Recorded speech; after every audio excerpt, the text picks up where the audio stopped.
Bíblia Sagrada? Abra ela, por favor, no livro de Levítico. Levítico. Livro de Levítico. O tema da nossa mensagem dessa noite é: o que precisamos ser e ter em 2026? O que precisamos ser e ter em 2026? Se eu fizesse essa pergunta para você aqui nessa noite, você conseguiria responder? O que eu preciso ser? O que eu preciso ter? Você conseguiria responder isso? Bem claro, bem nítido para você mesmo isso. O que eu preciso ser? O que eu preciso ter? Porque a nossa jornada da vida cristã, ela bate nessas duas coisas. Tanto ser como que, igreja? Como ter. Essas duas coisas, ela faz parte da minha vida e da sua. Em todo momento nós estamos buscando ou em ser ou em ter. Pode ser que algumas vezes nós alteramos a ordem. Nós pensamos que o mais importante é ter alguma coisa. Nós ficamos meio perdidos, tem hora na vida, e acreditamos que a coisa mais importante é ter. Nós trocamos a ordem. Mas isso aqui é o que rege a nossa vida. E é o que vai reger em 2026. O que eu preciso ser? O que eu preciso ter? E diante dessa pergunta que eu me fiz também, foi onde a mensagem ela começa a surgir. O que eu preciso ser? Será que tem uma resposta para essa pergunta? O que eu preciso ser realmente? O que as Escrituras diz que eu preciso ser? O que as Escrituras diz o que eu preciso ter? E essa resposta, ela parte de um princípio que, para que eu possa ser, é necessário aqui um esforço muito grande e uma mudança de mentalidade. Porque senão pode mudar apenas o ano no calendário e eu continuar agindo da mesma. Que parece que às vezes algumas mudanças de ano, parece que é só mudança de calendário. Parece que não é uma mudança de vida. E eu vou dizer para você também, eu não acredito apenas uma mudança de um dia. Eu não acredito. Eu acredito em uma mudança de mentalidade para viver uma transformação de vários dias, várias semanas, vários meses e até vários anos, dependendo de alguns casos. É sobre isso que eu quero que você entenda, sobre uma mudança de mentalidade que o Senhor quer fazer aqui hoje na sua vida. Quem está entendendo isso aqui, diga glória a Deus. E essa mudança, ela passa por um princípio do quê? Da palavra. Entender as coisas que Deus está nos direcionando nessa noite. Como Deus quer fazer. O que Deus quer realizar. E esse texto de Levítico, ele traz essa ideia muito clara. Porque preste atenção no que eu vou falar para você. Muitas vezes nós vivemos um cristianismo frustrado. Por que um cristianismo frustrado? Porque se eu não sei o que Deus quer que eu seja, eu posso passar a minha vida inteira, buscando ser uma coisa que Deus não me projetou para quê? Para ser. Ou eu posso ficar a minha vida inteira lutando para ter, eu luto para ter, eu estou lutando para ter, eu estou lutando para ter, coisas que Deus não me deu. Você está dando para você perceber que a gente pode estar vivendo um cristianismo, um evangelho tão frustrante, tão decepcionante, porque eu não entendi ainda o que Deus quer que eu seja, e nem entendi o que eu preciso ter realmente. Então esse esforço que muitas vezes nós empregamos durante um ano inteiro e não resultar absolutamente em nada. E agora eu te convido a pensar, imagina isso. 1 ano, beleza. 2 anos, beleza. 3 anos, a gente já começa a olhar para nós e dizer assim, peraí, eu já estou tanto tempo na igreja. Tanto tempo eu estou lutando, eu quero ser, não consigo, eu estou lutando para ter também, não consigo, e chega uma hora, é o que muitas pessoas fazem. eu vou sair da igreja. Eu vou abandonar. É assim que a gente começa a deixar. Porque nós não entendemos realmente o que precisamos ser e o que precisamos ter. Estamos tentando ter algo que Deus não permitiu, que não é para nós. E ou estamos lutando sobre coisas que Deus não mandou a gente possuir. E eu quero começar essa mensagem com Levítico, capítulo 19, versículo 2. A resposta para uma pergunta, o que eu preciso ser em 2026? Esse texto de Levítico é o que permeia toda a Bíblia Sagrada. Levítico capítulo 19, versículo 2.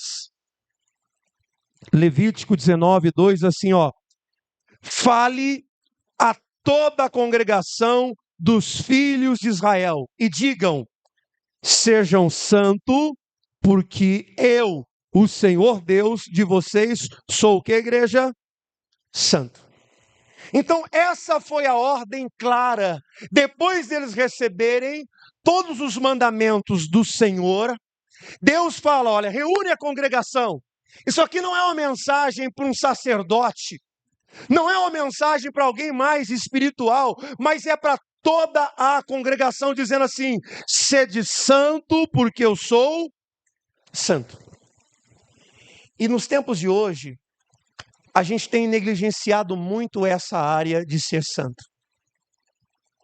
O quanto a gente tem negligenciado essa parte de ser o quê? Santo. Eu vou até um pouquinho mais longe. Existem pessoas que nem acreditam que essa possibilidade seja possível. Olhe para a pessoa que está do seu lado, provoca o irmão, pergunta para ele: você acredita que eu sou santo? É ruim, hein? Te conheço. Eu te conheço, eu sei o que você fez ontem. Não é? Eu te conheço. Eu te conheço. Não, você é ser santo. Não, fulano pode, o ciclano pode. Não, mas você não. Você está vendo que a gente tem muita dificuldade de acreditar que alguém possa ser o quê, irmãos? Nós duvidamos. Nós não conseguimos acreditar nisso. E aí eu convido a você a pensar nisso. Por que um Deus está pedindo para uma congregação? Essa congregação não havia só israelitas, havia pessoas misturadas de outras nações que aproveitam a fuga do deserto e falam: vamos junto. Então, quando a gente começa a olhar para esse texto, Deus está pedindo uma coisa: será que é impossível? Porque tem coisas que Deus fala assim na Bíblia, ó: isso é impossível ao homem. Tem coisas que Deus já estabeleceu. Sérgio, não vai tentar, porque isso é impossível. Tem coisas que Deus nem revela para nós, Deuteronômio 29, 29. Tem coisas que são ocultas para o homem. Então imagine, irmãos, mas ele está pedindo uma coisa que é possível. E por que a gente tem tanta dificuldade? Por que a gente está negligenciando? Por que a gente não está olhando para a santidade mais? Por que a gente não está entrando na igreja com essa mentalidade? Eu quero ser santo, eu preciso ser santo. Por que a gente não está com isso no nosso coração mais? Porque ser santo se afastou dos púlpitos, se afastou de dentro da igreja, que parece que é um nível inalcançável, não dá para chegar lá. E eu fiquei me perguntando muito isso. E a primeira coisa que a gente tem dificuldade não é só sobre acreditar, não é. Mas é sobre entender o real significado que é ter uma vida santa. Quando nós falamos sobre santidade, automaticamente esse texto fez você olhar para quem sobre santidade? Deus. Sede santo porque eu sou. Então quando a gente olha, parece que o nível que eu tenho que chegar é o nível de Deus. A gente acredita nisso. E a gente compara isso. A gente ouve, olha, a santidade, a gente tem que ser santo como Deus é santo. Você ouve isso dentro da igreja e a gente começa a acreditar que a nossa santidade tem que ser igual a de Deus. Nós começamos a comparar, achamos que essa comparação é saudável, que o nível é esse que eu tenho que chegar. E aí a gente se esforça, aí nada. A gente não consegue, porque não é esse nível. O nível não é sobre se comparar. Porque aí eu quero convidar você a continuar a leitura. A leitura de Levítico capítulo 2, o versículo 2, 19:2, ele começa a falar o que era a santidade, o que era viver em santidade. Eu vou pular os versículos bem rápido, porque não vai dar para citar todos.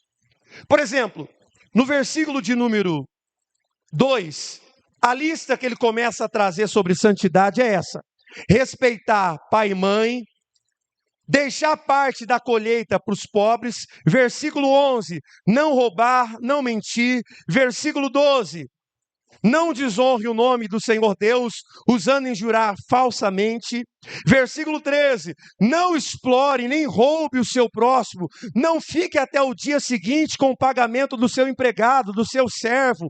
Versículo 17, não alimente o ódio no seu coração contra os seus parentes.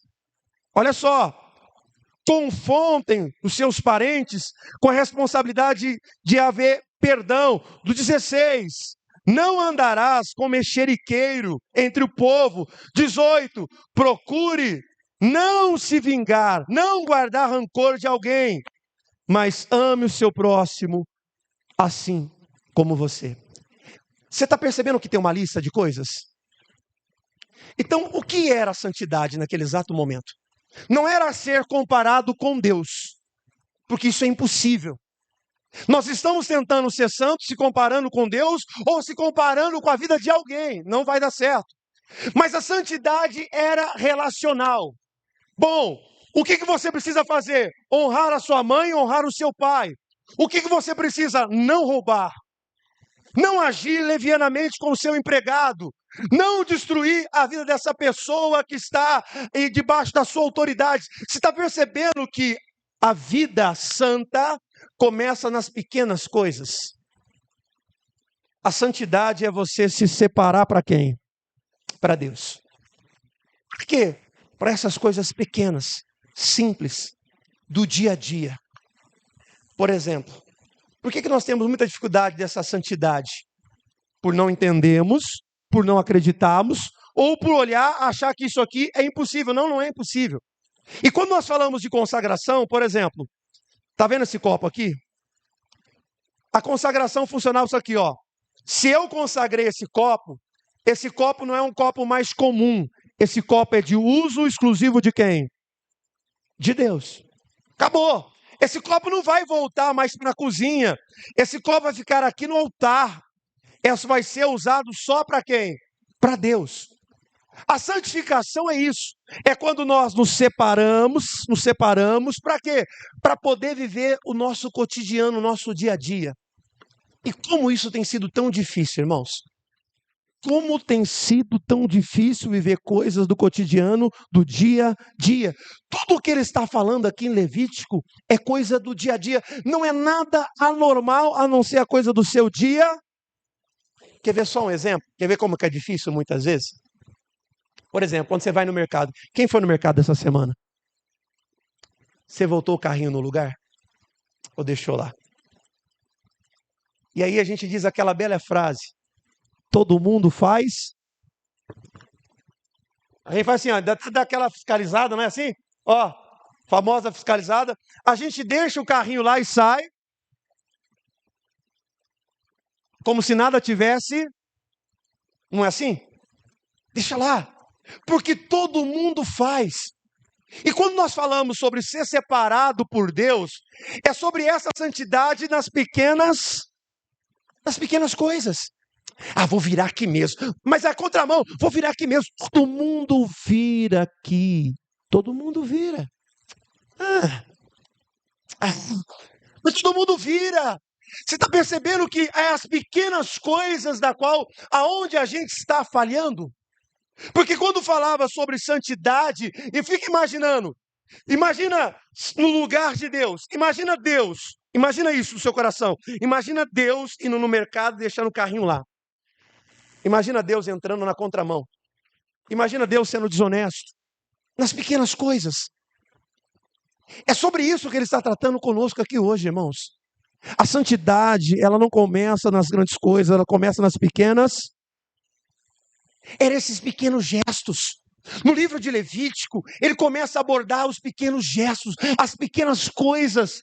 Se você não consegue tratar bem nem o seu pai e a sua mãe, se você não consegue agir com perdão com um parente seu, é sobre isso que é a verdadeira santidade. Santidade não é alguém que vai ficar dentro de um quarto orando constantemente, mais de 4 horas, 5 horas. Não é alguém que faz um jejum prolongado, mas é no seu dia a dia. É as coisas que você faz no seu dia a dia. Por que eu não faço mais isso? Por que eu não atravesso mais assim? Porque agora eu entendi que eu sou um homem santo. Eu sou um homem separado por quem? Por Deus. Eu sou uma mulher santa. Então, se eu me tornei um homem santo, separado por Deus, não faz sentido fazer isso, porque é o que todo mundo faz. Eu deixei de ser todo mundo para ser propriedade exclusiva de Deus. Quem está entendendo isso aqui, diga glória a Deus. Eu deixei de ser todo mundo. Então essa frase, ela tem nos carregado quantos e quantos anos? Todo mundo faz, todo mundo faz. Ah, mas todo mundo faz aqui no trabalho. Ah, mas todo mundo morcega. Mas todo mundo age assim. Mas todo mundo engana. Mas todo mundo passeia. Mas eu não. E ser diferente, é isso que tem sido mais difícil. O que tem sido mais difícil é ser diferente. É a nossa maior luta na vida cristã. Porque enquanto você não entender o que é santidade, você vai tentar ser igual a todo mundo.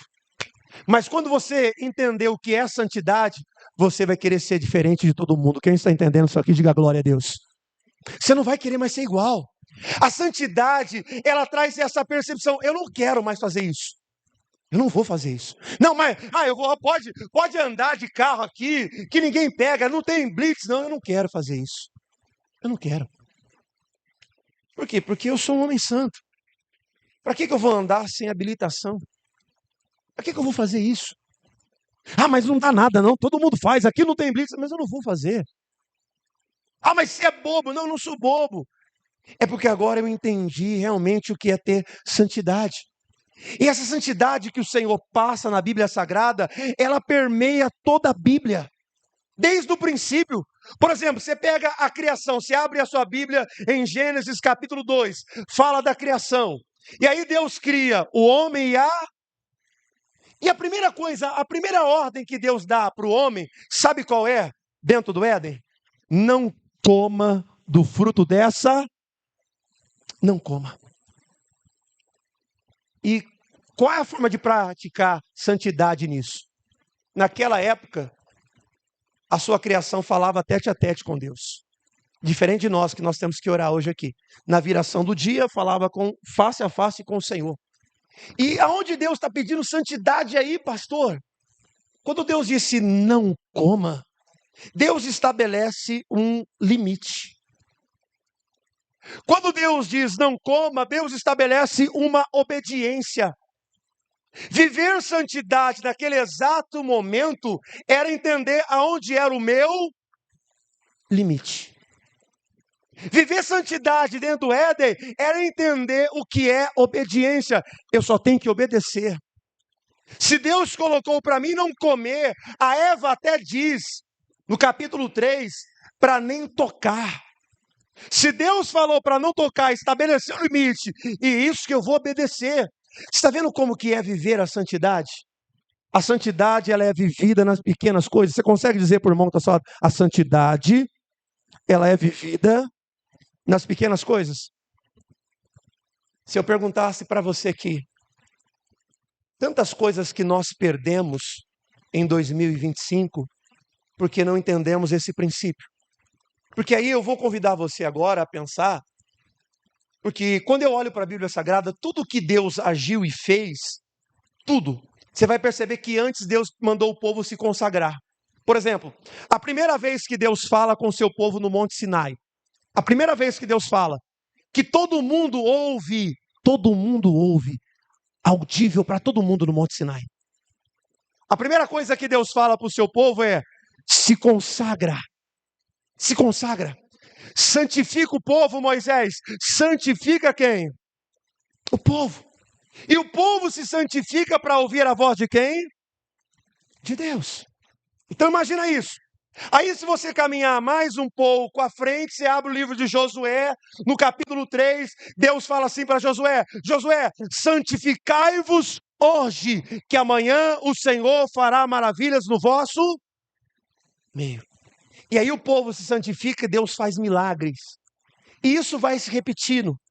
Santifica e Deus age. Santifica e Deus... Então imagina isso. Imagina nesse ano, se você tivesse se consagrado. Quantas coisas que Deus teria feito? Porque se Ele faz milagres, coisas extraordinárias. Irmãos, quando a gente olha no livro de Josué, as coisas que Deus faz é inacreditável. Imagina ouvir a voz de Deus audível no Monte Sinai. Que eles até falaram para Moisés: Moisés, manda ele parar de falar, porque a gente não aguenta. Então imagina, as coisas sobrenaturais que aconteceram depois que o povo se consagrou. Você está entendendo o nível para onde Deus quer nos levar em 2026? O que Deus está forjando aqui hoje nessa igreja, dizendo para nós: olha, comece a se consagrar, deseja a santidade, queira ser um povo santo, porque essa santidade é o que move a ação de Deus. Você vê esse padrão inteiro na Bíblia Sagrada: consagração e ação de quem? De Deus. Então ser santo, olha para o irmão que está do seu lado assim, olha para ele assim, ó, ser santo é possível. É você que não quer. É você que não quer. Porque é possível. Não é uma coisa impossível. A santidade não é essa história que te contaram. São coisas simples. São coisas da qual nós temos condições de fazer e de ser. E só é possível quando eu me separo. Irmão, seja sincero. Por que está a nossa maior dificuldade? Eu mandei fazer um desenho. Coloca para mim no telão, por favor, o desenho que eu fiz esse desenho, pessoal. E aí tem esse negócio de inteligência, como é que é? Eu falei assim, copia esse desenho e faz em 3D. Aí ficou assim. Fiz o desenho rascunho. Ser santo. Então você percebe que ser santo é como se fosse a mãe de todas as outras coisas que nós precisamos ser. Por exemplo, por que nós estamos tanto vendo crise de honestidade? Parece que ser honesto hoje é uma coisa difícil. Ser fiel parece ser uma coisa tão impossível. Achar homem fiel. Não tem mais homem fiel. Não tem mais mulher fiel. Ser fiel a Deus tem sido uma luta, pastor. Por quê? Ser cheio do Espírito Santo, ter amor ao próximo junto, integridade. Por que tem sido tão difícil ser essas coisas? Por que tem sido um obstáculo para nós dentro da igreja? Porque, irmãos, o nosso maior foco é ser santo. E quando você decide isso, nos dá condição de ser obediente, nos dá condição de ser fiel, nos dá condição de ser honesto, porque é impossível. Qualquer coisa que você tente fazer sem a santidade, ela tem um prazo de validade. Qualquer coisa. Por mais que você diga, não, eu obedeço a Deus, mas sem santidade, essa obediência ela vai cair por terra. Mas eu sou fiel, pastor, eu sou fiel no dízimo, sou fiel na oferta. Beleza, amém. Mas se você não ser santo, daqui a pouquinho essa fidelidade ela cai por terra. Ela tem um prazo de validade. O que sustenta tudo isso é o que você decidiu ser. Quem está entendendo isso aqui, diga glória a Deus. O que sustenta é o que você decidiu ser. E se você não colocar isso no seu coração, é difícil sustentar essas outras coisas. E aí a gente chega uma hora dentro da igreja que a gente começa a ficar frustrado com a gente mesmo. Eu não consigo ser santo, eu não consigo ser fiel, eu não consigo ser dessa forma, eu não consigo abandonar o pecado, porque o seu alvo ainda não é a santidade. Porque quando o seu alvo passar a ser a santidade, as demais coisas você vai conseguir fazer. Diga glória a Deus. Você vai conseguir. Não será mais impossível isso. Será uma coisa normal. É por isso que o apóstolo Pedro, ele fala assim: sede santo em toda vossa maneira de viver. Porque está escrito: sede santo porque eu sou. Então, o nosso maior foco aqui hoje, nosso maior foco como igreja, é olhar para nós mesmos e assim, ó, eu quero a partir de hoje ser santo. Porque isso é possível. Ser santo nas minhas relações com as pessoas. Eu quero ser isso. Ser santo na minha relação com quem? Com Deus. E para isso é necessário a gente se separar. Para isso é necessário a gente dizer para nós mesmos: eu não quero mais ser todo mundo, porque eu faço parte de um povo exclusivo. Amém, igreja? Eu faço parte. Chega de ser todo mundo. Chega de acreditar nisso. Chega de dizer essa frase nortear a sua vida. É a hora de você colocar no seu coração: eu quero ser uma mulher diferente. Eu quero ser uma mulher santa. Eu quero ser um homem santo, um jovem santo, uma mãe santa, porque isso é possível. Amém, igreja? Essa é a primeira coisa importante. O que eu preciso ser.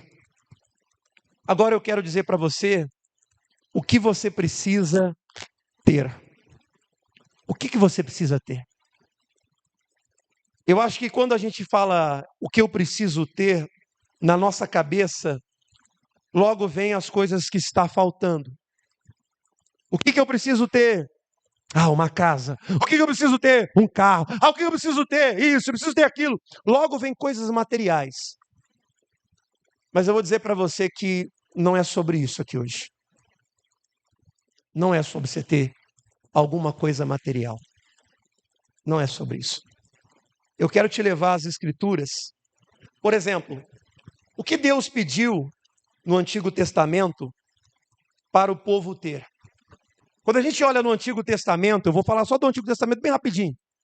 No Antigo Testamento, Deus pediu para o povo ter temor. Deus pediu para o povo ter a lei guardada no coração. Deus pediu para eles lembrarem das obras antigas que foram feitas, colocar como memorial, para eles não esquecer da onde Deus tirou. Tinha tantos rituais para lembrar sobre isso. A Páscoa era uma delas. Eles comiam ervas amargas para lembrar disso. E aí, quando a gente vem para o Novo Testamento, tudo muda. O que Deus pediu, ou melhor, o que Jesus pediu para os seus discípulos ter? Eu fiquei pensando muito sobre isso. E a primeira coisa, quando você encontra algumas coisas importantes sobre essa palavra ter, o que Jesus pediu para os seus discípulos ter, o que Jesus pediu para as pessoas terem naquela época, o que ele pediu para ter? E a primeira coisa que a gente encontra está em Marcos capítulo 11. Marcos capítulo 11 diz assim, ó: tende fé em quem? 11:22. Tende fé em quem? Em Deus. Então, se alguma coisa que você precisa ter muito em 2026 é fé. Você precisa ter o quê? Você consegue dizer para o irmão, você tem que ter muita fé. Deixa eu falar uma coisa para vocês. Desde quando eu cheguei aqui nessa igreja do Céu Azul, somente no culto da sexta-feira, quem está aqui desde o comecinho, desde quando eu entrei, eu sempre chamei o culto de sexta-feira o culto da fé. Por quê? Eu chamo culto da fé. Eu fiquei muito espantado, irmãos, muito espantado ao longo do que as Escrituras dizem sobre fé. Por exemplo, se você pegar na Bíblia Sagrada, quais foram as pessoas que Jesus falou que tinha fé? Se você pegar na Bíblia Sagrada, você vai ver que Jesus falou pouquíssimas pessoas que tinham fé. Lembra dessa frase assim, ó? A tua fé te... Lembra dessa frase? Procura na Bíblia, quantas pessoas tem? Procura. Você vai ficar assustado. Fé salvadora, 2. 2. Sabe o que é isso? Se encontrar somente com 2 pessoas. É assustador. É assustador por quê? Porque naquela época havia ensinamento? Sim. Havia palavra? Sim. Mas ao mesmo tempo faltava o que, irmãos? Fé. Se você ler em Lucas 18, Jesus diz assim: quando o Filho do Homem voltar, será que ele encontrará fé na terra? Será? Será que Jesus vai encontrar fé aqui na nossa igreja hoje? Será que ele vai encontrar fé em você em 2026? Uma mulher de fé, um homem de... Porque nós falamos muito. Nós falamos de fé, parece que assim, é a coisa que a gente está em alta, parece que eu tenho bastante. Não é sobre falar, mas é sobre como nós nos posturamos diante de cada situação que mostra realmente que eu tenho ou não tenho o quê? Fé. Se eu vivo da fé ou não vivo da fé. E aí a gente descobre que muitas pessoas estão com uma deficiência muito grande na fé.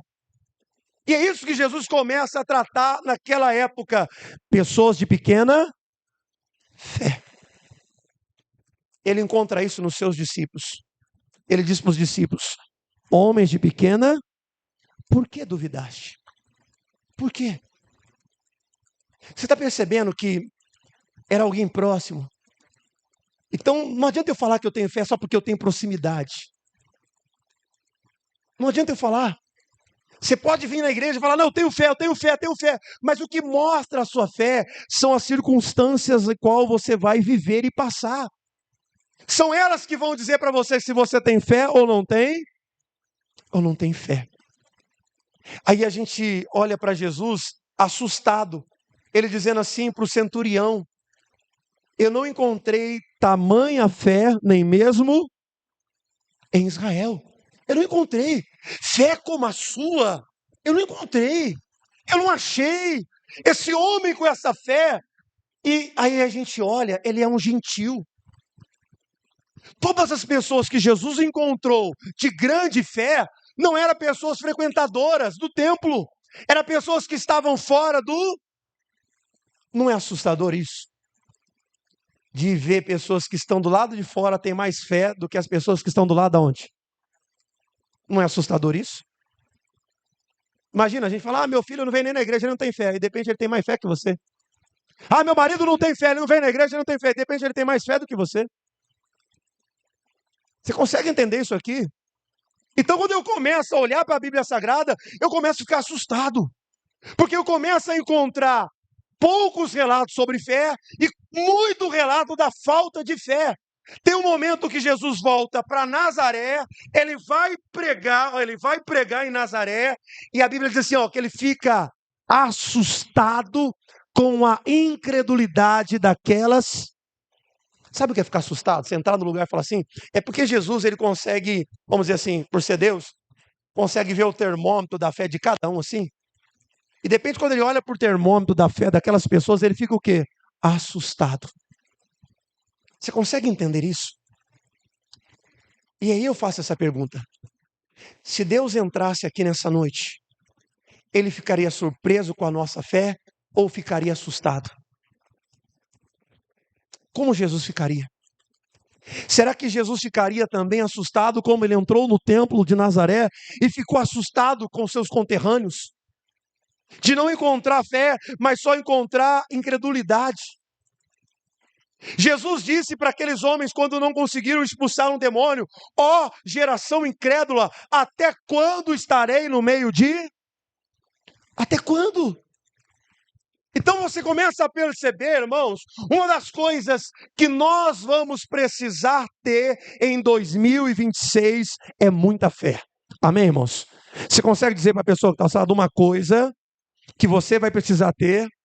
É muita fé. É impossível, irmãos. A Bíblia diz que sem fé é impossível agradar a quem? A Deus. É impossível. Está dando para entender? Então, a fé que nós precisamos ter não é uma fé discursiva, não é dizer assim, eu tenho fé, eu sou uma mulher de fé. Não, é diante das circunstâncias que vão aparecer e revela a sua fé.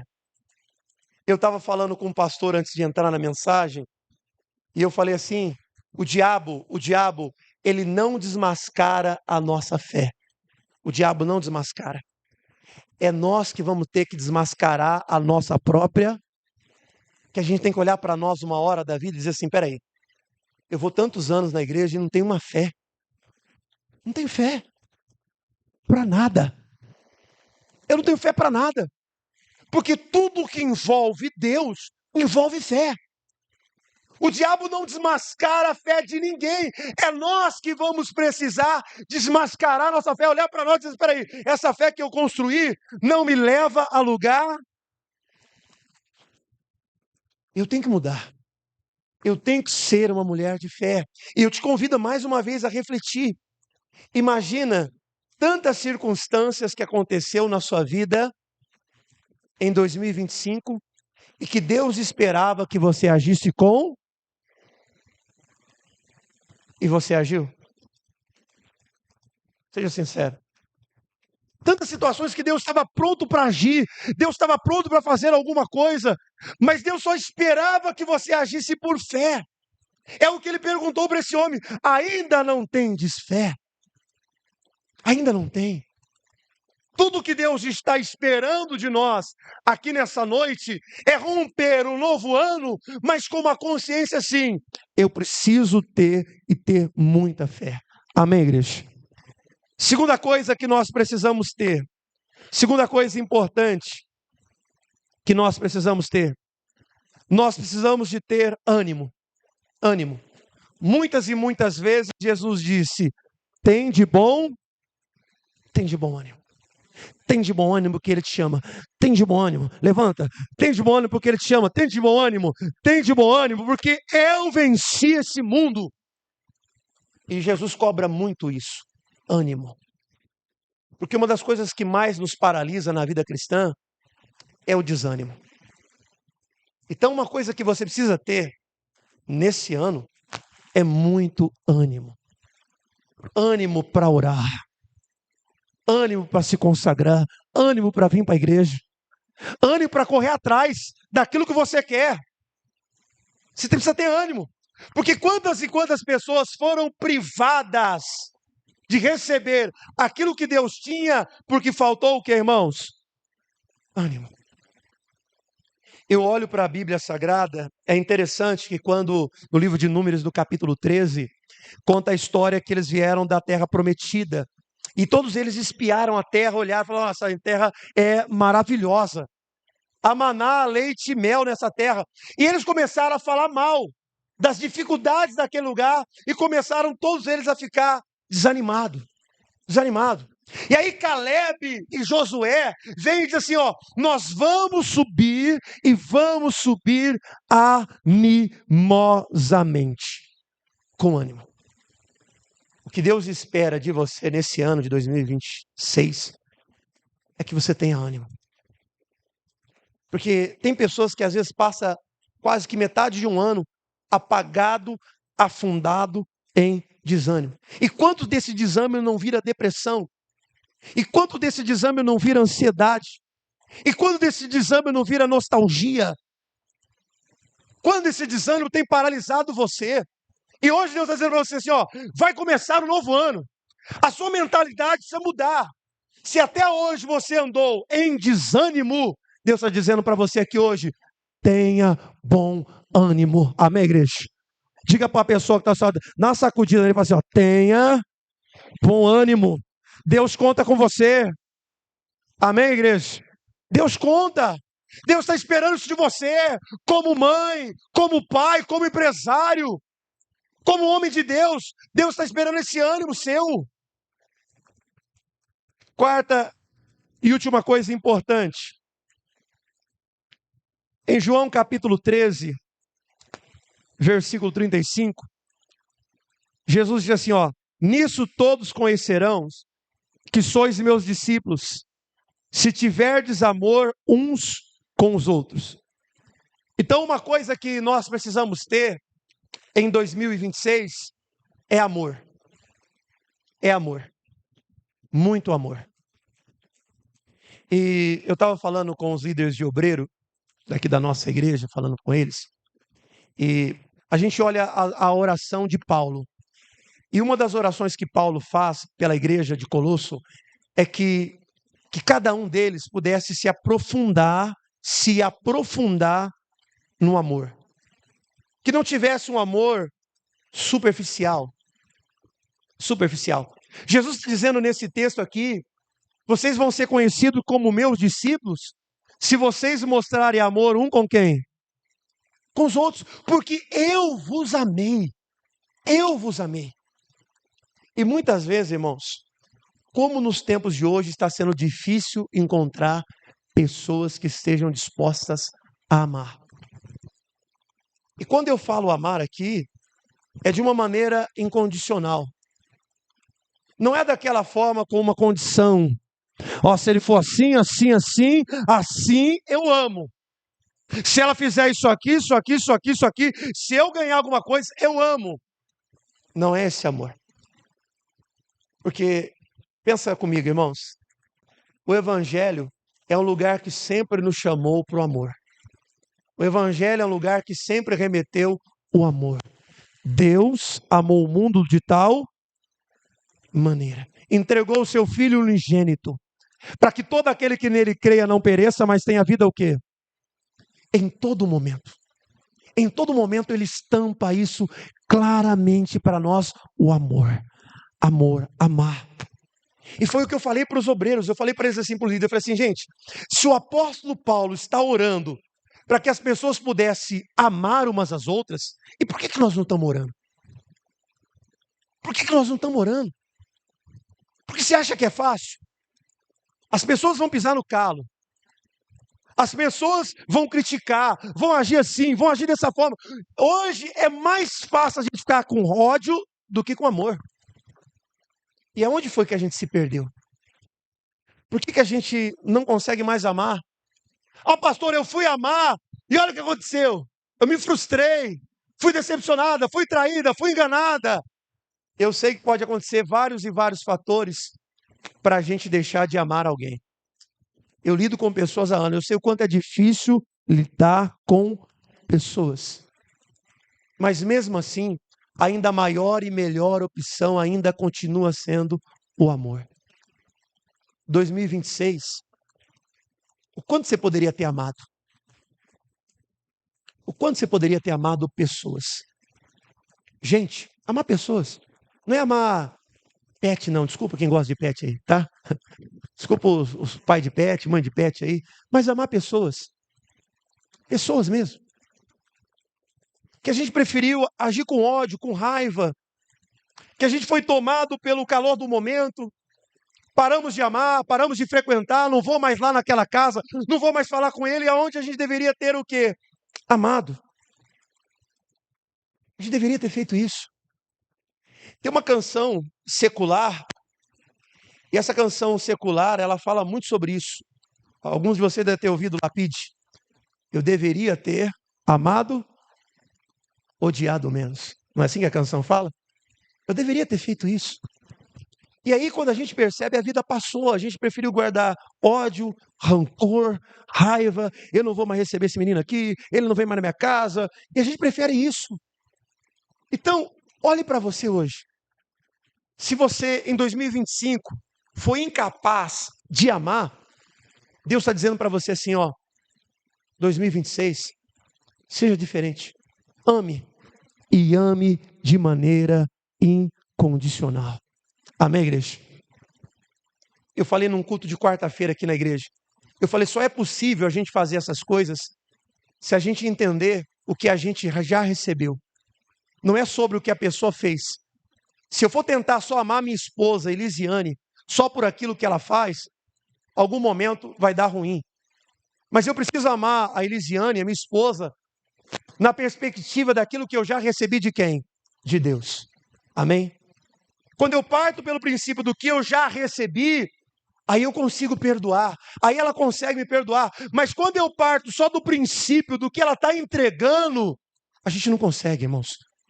Parte do princípio do que você já recebeu dele. Amém, irmãos?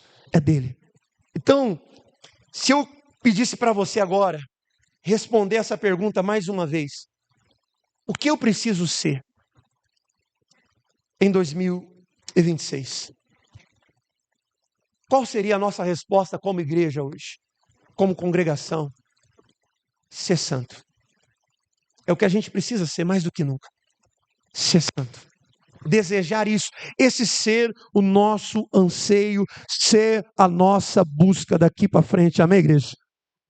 Porque há o mover de Deus, há uma ação de Deus liberada. É impossível que Deus não haja, é impossível que Deus não faça em favor.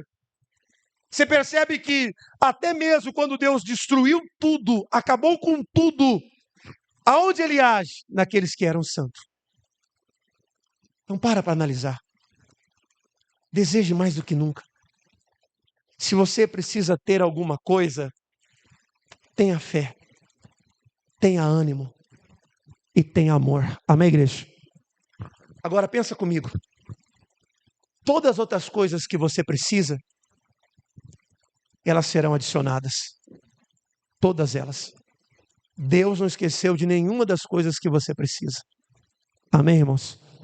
As demais coisas serão acrescentadas. O que você precisa, o que é importante para a sua vida, Deus não vai deixar de fora. Deus não deixa de fora. As coisas que você está necessitando, coloca aí no seu coração. Faz essa união, você como família, como marido, esposa, sua família está aqui com seus amigos, diz, olha, vamos começar isso. Vamos buscar isso. Vamos ser santo, porque isso é possível. Cansei de ser igual a todo mundo. Amém, igreja? Eu não quero mais ser igual a todo mundo, porque eu sou escolhido. Escolhido. Eu gosto desse texto, eu vou terminar com esse texto. Abre, por favor, em Pedro, 1 Pedro, só para a gente terminar a mensagem.